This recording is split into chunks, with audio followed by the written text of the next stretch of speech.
Red, big bags, little heels, side parts. The research is here. Are we ready for 2024 spring trends? Personally, I'm never really excited for spring or summer trends because I'm just a fall winter girly. I was born in the winter. I just really feel like myself in the fall and winter. However, I'm particularly excited for this year's spring trends. So let's dive into them. I've picked 3 overarching umbrellas that I'm gonna throw all of the trends and aesthetics into. These are the 3 that I think are gonna be the most wearable this year. Why do we really care about trends if they're not gonna be wearable, right? We have prep school athletic. We've already been seeing preppy looks, but it's been more like the 2000s type of preppy. Now we're going a little bit more backwards into the 90s. I was born in the 90s, but I was a baby the entire time, so I didn't really get to witness what seems to be the greatest decade of all time. So I'm glad we can bring those trends back and I can get an idea of how amazing that decade must have been. All of 2023 was all about quiet luxury, rich girl aesthetic, and that's still here for 2024, but I think we're gonna get a little bit more specific with it this time. It's gonna be more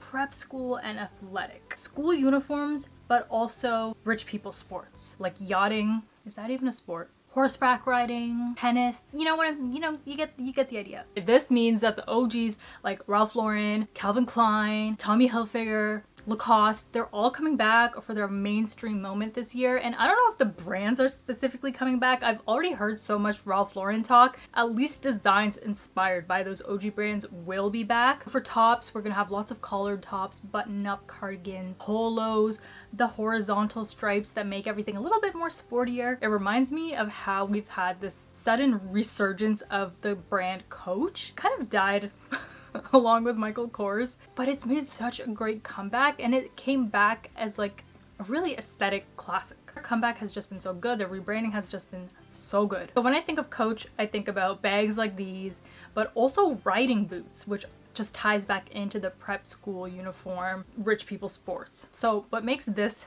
specific aesthetic really wearable is the fact that, one, if you do want to shop these actual brands, you can just find them at your local Winners or Marshalls. I'm in Canada, so we have Winners, but if you're in the States, that's like a TJ Maxx. For actually pretty good prices, and they're usually decent quality. Even if you don't want to buy the actual brands, there's gonna be a lot of cheaper alternative options that you can buy, and you probably have stuff in your closet because these are just staples that kind of never really went out of style. They're just gonna become a lot more mainstream now. Something that I think is gonna be a little bit different from last year's quiet luxury to this year's is that we're not gonna hate logos as much. Still not gonna be like in your face logos, but the tiny little polo logo, even like a Gucci bag like this a few years back would have been tacky. Somehow Gucci got named tacky. I don't really know how, but a bag like this would have been named tacky is now going to be more favorable. So I think we're slowly trying to like accept the logos again. Get this adorable Tommy Hilfiger bag that I picked up. Normally I would be like, oh my god, this is like now something like grandma should wear. No, this is so cute. I cannot wait to style it with all my outfits. It's just so cute and classy. I don't know why we ever let these brands go out of style. The comfy footwear people are going to love this. I'm one of you guys, so I know you're gonna love it. Flat shoes, flats,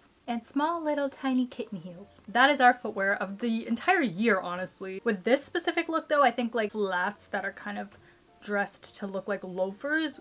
What are they called? Boat shoes? Yes, boat shoes. Those type of shoes I think are really gonna go with this overall preppy look. But then for a dressier look, you could incorporate some sling back kitten heels that are also really in. We saw them starting to pop up last year around the summer, and they are here to stay for the rest of 2024. Also, if you're a fan of pairing socks that are quite clearly visible with your heels or your flats, that is a really big trend as well. That's something you do if you really just want to look like a fashion girl, you know? The last few years we've had either super baggy silhouettes or super skin tight like bodysuit silhouettes. With this trend, I'm seeing the silhouette of everything just fits, okay? We're going for the look that everything was just tailored to me, okay? We're rich. We get everything just tailored to us. However, I have been a fan of pairing something fitted with something baggy for the longest time ever, so I'll probably be doing this trend, but also incorporating my own silhouette of something baggy, something fitted. I think sticking with that will just flatter my body shape a little bit more. Gray was a huge neutral this winter. I was wearing gray every single day. If you scroll through my TikTok, there is not a single day where I'm not wearing wearing gray. And gray is honestly still the big neutral right now, but I think as we're gonna move towards the spring and summer, we're gonna start seeing a lot more of that beige khaki color. Red is still going strong from last year. That color is here to stay. And red is also a color that I think of when I think of these preppy uniforms and school uniforms, but also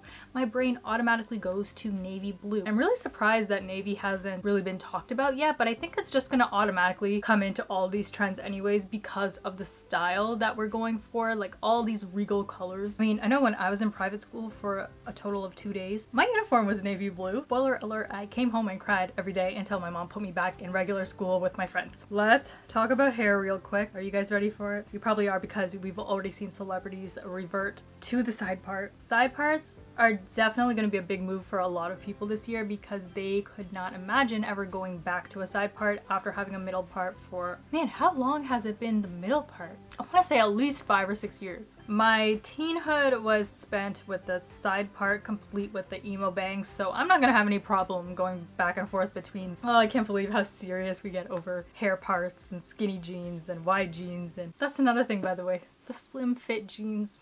They're gonna be bad. I'm just gonna call it girlcore. This Vogue article kind of did a good piece on girlcore being the super hyper feminine trend that we also get to play with a little bit of our youthful side, be overall girly. I think this age group, when we were growing up, it was kind of lame if you were overly girly. You were kind of made fun of. So now we're kind of like, oh, damn, it would have been fun to actually be like that when we were kids. So now we get to be like that in our 20s. The bow is here to stay. I think we overdid it last year, but no, we're not done. We're not done. It's still here. Bows on everything. Wherever you can add a bow to, add a bow to. Personally, I've purchased so much ribbon ready to go for all of my bow needs. I actually bought this in my glow mode haul when I was buying new athletic stuff for this year. We will talk about how my fitness journey is going, not today, but yeah, I bought a bunch of bows in that haul. I'll link that up here for you guys if you're interested. Is that how you say it? Appliques? Appliques? This was going strong last year. We're still gonna see a bunch of like that 3D applique moment on a bunch of clothes this year. So I actually have this pin that was in one of my previous Temu hauls. I've actually been using it so much. It's so easy to just throw on a piece of clothing. I actually had a pearl necklace and I chucked it on there. I think it just brought the whole outfit together so well. Gave Chanel vibes. If you think this flower looks familiar, it is kind of like the same one that's on all of the Chanel packaging. I think it's called a camellia. Like a nice hard foamy material, so it's not going to get smushed or anything. It holds its shape really well. Why don't we just add it? I think this was like a couple of dollars. It's probably the cheapest and easiest way to convert any of your pieces into something with a floral applique, because if I were to go buy this shirt now, it would automatically be $20 more because of this. But I got this for like $2. We are beating the system, cracking the system. Plus, I can move this around to everything. This makes all of my shirts automatically $20 more. Cheating the system. Full on cheating the system. A lot of the elements from ballet core, like the ribbon you just saw, are still going strong. Ballet flats are going to be the obvious one. They are literally ballet flats. We're going to see a lot of sheer materials, lace, kind of like this top that I have on, meshy, puffy things with tulle. Also going to see dresses with visible petticoats underneath. I think that is so adorable. Basically, you're going to be seeing a lot of things that resemble a wedding cake, which is not a coincidence because bridal wear is a big trend this season. So white dresses, white monochromatic outfits are going to be making big statements this year, and white is just a color. It's easy to work into your outfits. So again, super wearable trend, unless you're like me and you'll have that thing dirty in like an hour. And then not so wearable. Reflective materials like metallics and sequins, really in. However, if you don't want to dress like a disco ball every day, I think a reflective material that's still subtle but reflective is satin.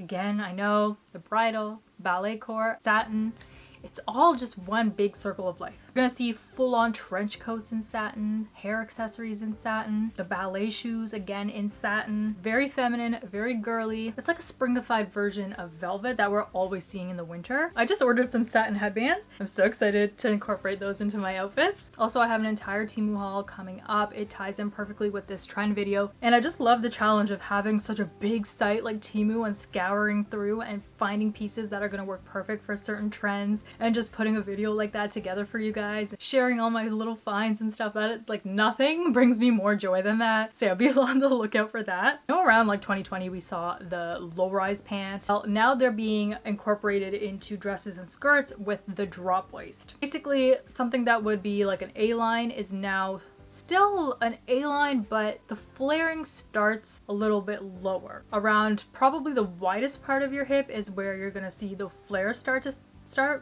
that make sense? I don't know if I love this one yet. I do love how it looks on people, but I don't know if it's gonna look that good on me just because I have really wide hips, and having something that flares at the widest part of me might not be the best on my body shape, but I will give it a go. Since we're doing the girl core segment right now, we can't move on without talking about the color pink. Pretty much after the Barbie movie, we immediately started moving away from Barbie pink, and now we are seeing something called millennial pink. I think I missed it the first time, and now that I think about it, yeah, there was, because everything that was branded as girl boss. You guys remember the crazy girl boss era? I was still a younger teenager, so I wasn't really girl bossing to my full potential, but I remember the girl boss era. Everything was just like, I'm a girl, what's your superpower?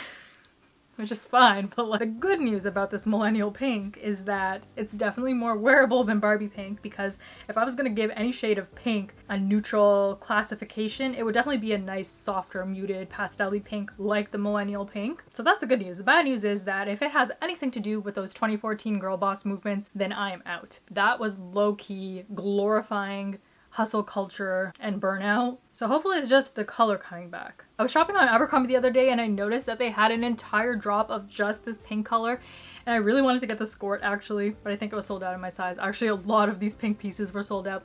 I'll go ahead and link as many of them as I can find. I personally love Abercrombie's fits of things, and as a curvier person, that's saying a lot. Third and last segment that I think is going to be also super wearable and trendy for the spring. I kind of had a hard time finding a blanket term for this one, so I came up with C-suite, masculine, feminine, and nobody put me in charge of naming things ever. I actually worked in marketing and named a lot of things, but apparently my qualifications go out the window when it comes to a YouTube video. But yeah, mask, femme, business, casual looks. I'm just gonna explain with the pictures. Like I said, this is gonna be business casual looks, but we're gonna have a mixture of super feminine pieces mixed with super masculine pieces. We've already been seeing this a lot, and I know that personally because that's been my entire style for 2023, but it's still going strong into 2024, and you actually see it a lot on spring 2024. Oh my god, mouthfuls. Runways. Like this one, for example, we have a super boxy blazer paired with like a frilly, fluffy skirt. That's the kind of vibe we're going for. An easy way to do this is mix up the silhouettes of the items that are in your outfit. One should be super angular, made out of more stiff, rigid material, sharp lines, and then pair that with something that's a little bit more flowier, a more airy material. My entire like fall to winter wardrobe has been some sort of skirt, which is the feminine part, paired with like a big boxy sweater collar that gives off the more boxy masculine vibes. Let me know if you guys want me to continue doing these trend videos. I love giving you a little highlight of what the season coming up holds. Be on the lookout for my spring trend haul where I'll be doing a whole try on and showing you all of the outfits that I made. Ooh, okay, yeah, that's it for me. I'll see you guys in the next one. Bye!